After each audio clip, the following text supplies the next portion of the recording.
Hello, welcome in my vineyard. Today we are in the beautiful vineyard of Charmes-Chambertin, Les Charmes. So I would like to explain why we have decided to use Les Charmes at the end of Charmes-Chambertin. We are the road behind me. This is a Grand Cru road.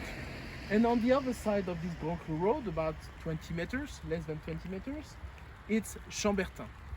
And if you go on the other side, this is La Trissière-Chambertin. So we are really at the border between La Trissière and Chambertin, and just on the other side of the road, which is Charmes-Chambertin. So this is the original parcel of Charmes. Charmes, it's a type of tree we used to find in this area. It's a very specific species of tree.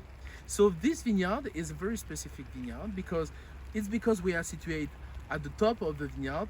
We are quite a low soil.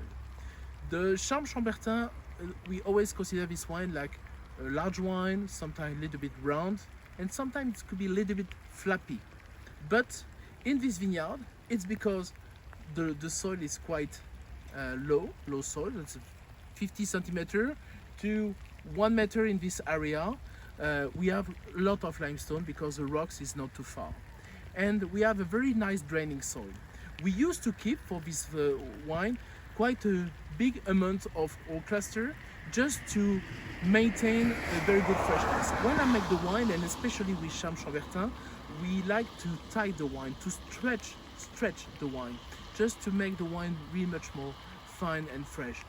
When I produce wine, I'm obsessed by the freshness I try to have in my wine.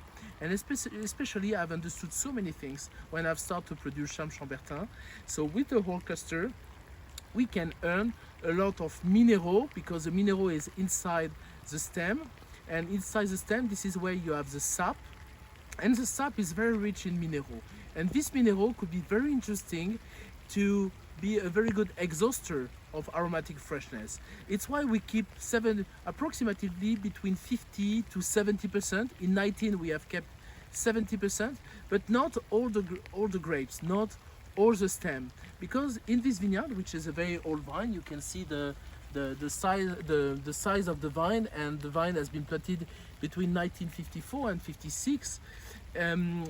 We have a very interesting selection of vine because the grape is very small berries, but the stem is quite thick.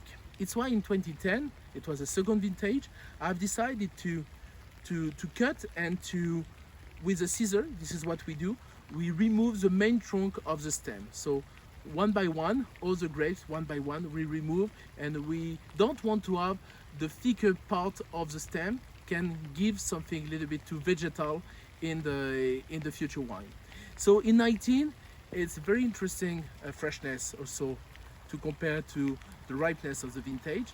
Is very generous wine, but with a very distinctive aromas.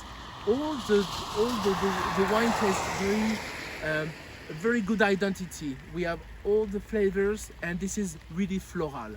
So of course it's a wine you don't have to keep. You don't have to drink in the next 2 or 3 years after the bottling. It's a wine you can age for 10, 15 years without any problem.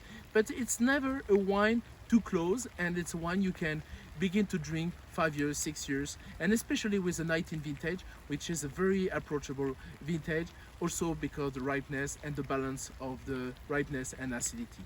Thanks to follow us, and hope to see you soon in our vineyard. Goodbye.